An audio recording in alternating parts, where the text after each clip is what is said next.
as you know that last time the topic was under discussion and it was the hormones. Now hormones, you know that these are the secretions which are secreted by certain glands in the body. Now in the body, you know that there are various glands which secretes their secretion. Some of them they are known as endocrine glands and some of them they are known as exocrine glands. So endocrine glands are those which secretes their secretion directly into the blood. There is no presence of any duct, whereas exocrine glands, they secretes their secretion through the duct. That's why they are known as exocrine glands. Now last time we were discussing about the hormones secreted by the adrenal gland. Now you know that I have explained this adrenal gland in my previous lecture, that is its location, its secretion, how many hormones it is how many hormones secreted by these glands. You know that adrenal gland, it is located at the top of the on the both of the kidneys, and the weight of the adrenal gland having 10 grams each.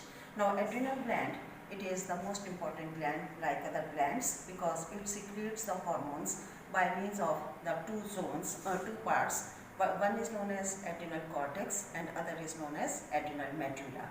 So adrenal cortex, which secretes the hormones, they are known as adrenocorticoids, whereas adrenal medulla secretes the hormone which is known as adrenaline, noradrenaline, or epinephrine and norepinephrine. Now on the basis of that, the topic of under discussion is that the hormones of the adrenal medulla, because last time we have completed the hormones secreted by the adrenal cortex. So today we are going to discuss the hormones secreted by the second part of the adrenal gland, that is adrenal medulla. Now adrenal medulla, you know that this adrenal medulla secreted by the adrenal glands having different zones, such as, you know that last time I told you about the glands, so, about the zones of the adrenal glands. So this secretes different hormones. Now here you can see in the figure there is the adrenal gland. This is the adrenal gland located on both of the kidneys. These are the kidneys. So each gland having 10 grams weight.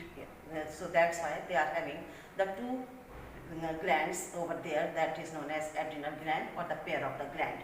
Now as far as the parts of the adrenal gland is concerned, it is having, I have told you that it is having two parts, that is adrenal cortex and adrenal medulla. As far as the adrenal cortex is concerned, it is having three zones such as zona glomerulosa, zona fasciculata, zona reticularis. These are the three zones which secretes their secretion, and collectively it is known as adrenocorticoids. They are known as adrenocorticoids. Now first zone is the zona glomerulosa. Zona glomerulosa secretes the hormone which is known as mineralocorticoid. The mineralocorticoids are the hormone which regulates the balance in the body of the minerals, particularly the electrolytes, that is sodium and potassium. Then zona fasciculata secretes the hormone that is known as glucocorticoids, because these glucocorticoids are cortisol and corticosterone. So they are responsible for the regulation of the metabolism of carbohydrate, protein and the lipids, right? Now third one is the zona reticularis. Zona reticularis is that zone of the adrenal cortex which secretes the hormone and androgens, that is the reproductive hormones. They are the estrogen, progesterone and testosterone. Beside this zone, the other part of the body, that is known as gonads, they also secretes these hormones which are known as reproductive hormones, right? Now we have discussed all these hormones, that is adrenocorticoids, in our previous lecture. Today we are going to discuss the hormones secreted by the adrenal medulla. Now adrenal medulla secretes the hormone which is known as adrenaline and noradrenaline. Now this adrenaline and noradrenaline is secreted by the adrenal medulla. Now you know that the points which we are going to discuss, that is according to these points we will discuss during this lecture. Now, first of all, the hormones of the adrenal medulla, as just I have told you, it is adrenaline and noradrenaline, or epinephrine and norepinephrine. Now, this location and zone I have discussed just now. Point to be discussed today is what is the adrenal medulla. Adrenal medulla is the central part of the adrenal gland and which plays an important role in the maintenance of the metabolism of carbohydrate, protein and lipid, and also they act as a neurotransmitter, so they can control the situations of the body in different conditions, right, which we will discuss later on. Now, which hormone secreted by the part of adrenal gland? I have told you just now. Next is why they are known as catecholamines. Now, these hormones, that is the hormones secreted by the adrenal medulla, also known as the catecholamines. Why they are known as catecholamines? Because they are having catechol ring in their structure. Now, what is catechol ring? Catechol ring is that ring in which the phenyl group having two hydroxyl group in it, that is known as catechol, and when an amine group added to this catechol, that is alanine, then it is known as catecholamine. It is known as catecholamine. Now, nature or the chemical nature of these hormones. The chemical nature of this hormone is nothing but they are the derivatives of the amino acid, that is the amino acid tyrosine. Tyrosine is an important amino acid for the synthesis of these two hormones, that is adrenaline and noradrenaline. Now, you know that during metabolism of protein, we have discussed in detail about the tyrosine. Tyrosine is non-essential, whereas it can be formed from an essential amino acid by the process of hydroxylation, by the action of the enzyme hydroxylase, that is phenylalanine converted into tyrosine by the addition of one hydroxyl group. So that is known as tyrosine. So tyrosine, that is the synthesis of these two hormones, we have discussed in our previous lecture. That is how tyrosine is responsible for the formation of these catecholamines. So that is the chemical nature is the amino acid derivative. Now, the causes of the secretion of this hormone. The causes is that is stressful condition. These hormones are secreted particularly in stressful condition, that is fight, flight, fright, and certain emergency condition just like shock, cold, fatigue, emotional condition as tension, anger, etc. So these are the conditions in which these hormones are secreted. Now we will discuss then the mechanism of action of these hormones later on. Now, coming to the structure of these hormones, how they are formed, I told you that they can be synthesized from the amino acid tyrosine. They are having catecholamine group in the catechol ring in their structure and having alanine as a side chain. That's why they are known as catecholamine. So this is, you can see here, it is the structure of catechol. This is the structure of catechol. When alanine added to this, this is known as dopamine, and one hydroxyl group is also there. So that is catechol and dopamine.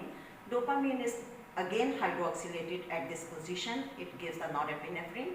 Norepinephrine, when methylated at this position, that is amino group, when having the methyl group, then it is known as epinephrine. So synthesis in detail we have already discussed. So this is epinephrine and norepinephrine. Right? Now again, coming to the other points that which we are going to discuss during this, that is the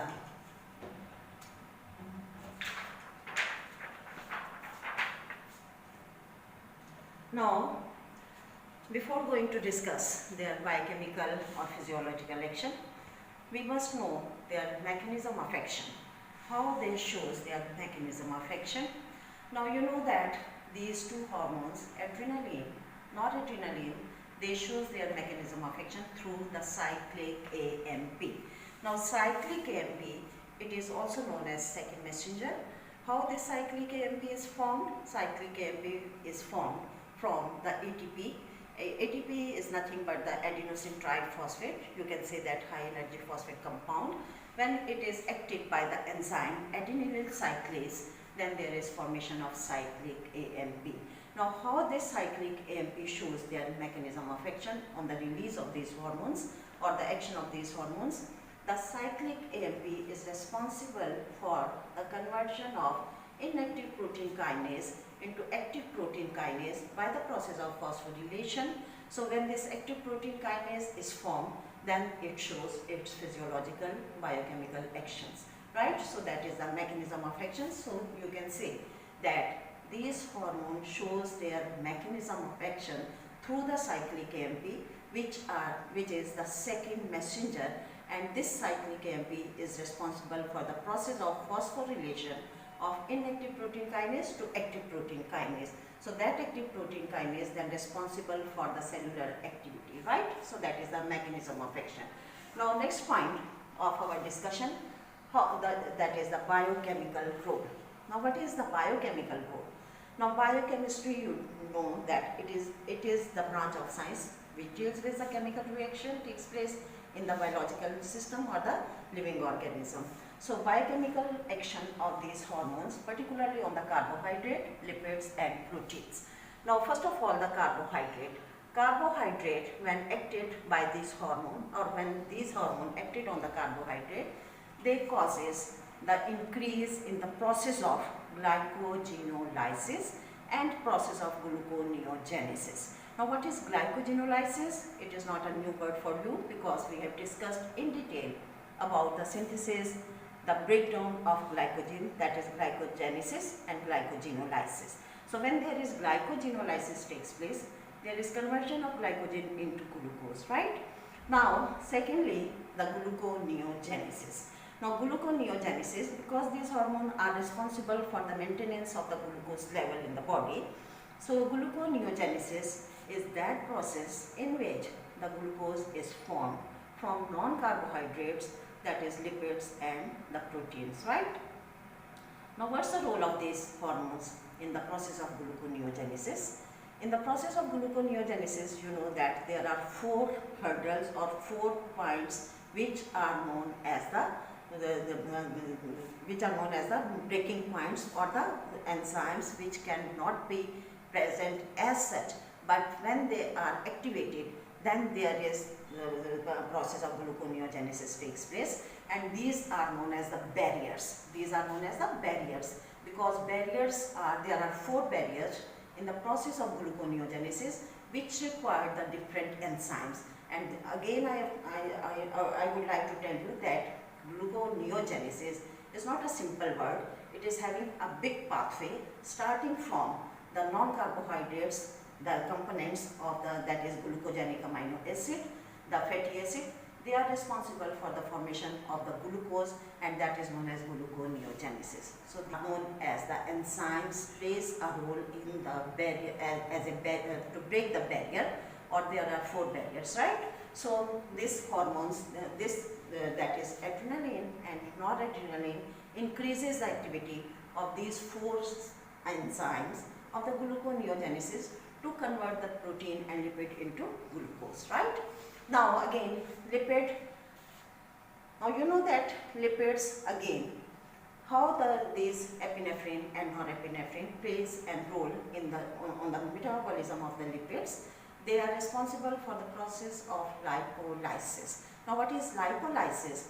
Lipolysis is the breakdown of the lipids into its components. You know that particularly the triglyceride lipids having a vast field, but particularly the triglycerides are known as fat, which is deposited in the adipose tissue.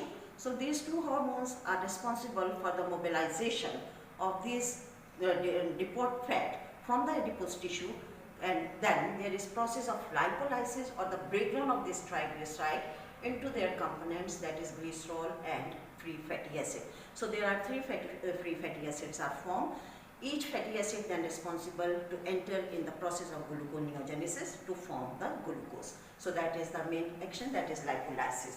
On the protein, it also acts as a proteolytic hormone. They also act as a proteolytic hormone, because what do you mean by proteolysis? Means that breakdown of protein into its components, that is particularly the building blocks of protein, you know, that is the amino acid. So when there is breakdown of protein takes place, there is formation of individual amino acid. Some of them they are glucogenic amino acid, some of them they are ketogenic amino acid, some of them they are glucogenic as well as ketogenic amino acid. So those which are glucogenic amino acid, they participate in the process of gluconeogenesis. Now physiological function.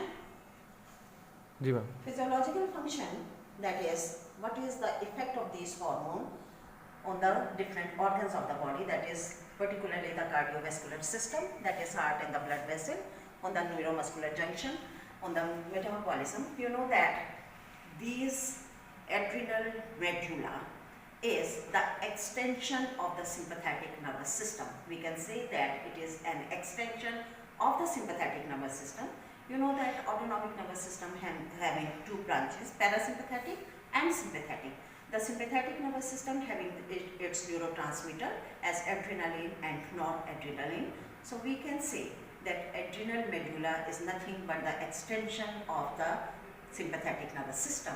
So sympathetic nervous system, that is adrenaline and noradrenaline, released by this when there is activation of the sympathetic neuron, and these neurotransmitter, they are having their specific receptor to combine with them and shows the physiological action. Now what is the action of this hormone on the heart? You know that sympathetic nervous system having two types of the receptor, beta receptor and alpha receptor, which again subclassified particularly into beta 1 and beta 2, and beta 3 also they are present in the adipose tissue, and they are known as thermogenic receptors. Now anyhow, the beta 1 and beta 2, they are present, beta 1 present in the heart muscles, whereas beta 2 receptors present in the lungs. And the blood vessels, they are having the alpha receptor, particularly beside the alpha 1, alpha 2. Alpha 1 is maximally present in the blood vessel. So what is the effect of adrenaline and noradrenaline on these blood organs of the body? So first of all, heart. When these epinephrine or norepinephrine combine on the beta, particularly adrenaline, not the noradrenaline, adrenaline combines with the beta 1 receptors located in the myocardium or the heart muscles. Then when they combine with these receptors, they causes the increase in the heart rate, which is nothing but the tachycardia. So we can say that this hormone causes the tachycardia or increase the heart rate. Now again, on the blood vessel, what will be the effect on the blood vessel? Blood vessels having alpha 1 receptor, so when noradrenaline combined with this, there is constriction of the blood vessels, and due to this constriction, there is increase in the blood pressure, so there is hypertensive condition arises. On the other hand, the beta 2 receptors, they are also present in the lungs, so when there is effect of adrenaline on the beta 2 receptor in the lungs, they causes the bronchial dilatation, or there is the dilatation of the bronchi. Due to this dilatation of the bronchi, there is increase in the surface area of the bronchi, and when there is increase in the surface area of the bronchi, there is consumption of more oxygen, and it may cause the soothing effect, in particularly in case of asthma, because there is normal respiration takes place due to the absorption of the oxygen. Now neuromuscular junction. On neuromuscular junction, they causes increase in the tone of the skeletal muscles, so there is increase in the contraction. Now metabolism. Metabolism means that how these hormones are metabolized. There are two most important enzymes for their metabolism. One is the monoamine oxidase, and second is the catechol orthomethyl transferase. So these enzymes act upon that and converts them into their end product, and that is nothing but the vinyl mandelic acid. That is vinyl mandelic acid. Vinyl mandelic acid. Now normally you can vinyl mandelic acid, it is formed from this epinephrine, norepinephrine, dopamine. All these are ultimately converted into vinyl mandelic acid, which is a soluble product and can be excreted out through the urine. Now this is the metabolic pathway of these hormones. Now abnormalities, last is the abnormalities. Now abnormalities, simply there is nothing, any prominent abnormality arises due to these hormones. That is only the pheochromocytoma. You know that normal secretion or the synthesis of hormone is less than 8 grams, is less than 8 milligrams per day, less than 8 milligrams per day. So whenever there is a condition known as pheochromocytoma, pheochromocytoma is the malignancy or the malignant condition of the adrenal gland. So in this case, there is excessive secretion of the hormones, that is adrenaline and noradrenaline. So due to this excessive secretion, they may cause the excessive, or they may act upon the heart as well as the blood vessels, the lungs, wherever there is receptors are located, they causes the increase in the activity of these organs of the body. So that's why the only abnormality is the pheochromocytoma, which is very rare. So that's the end of today's lecture. Thanks a lot.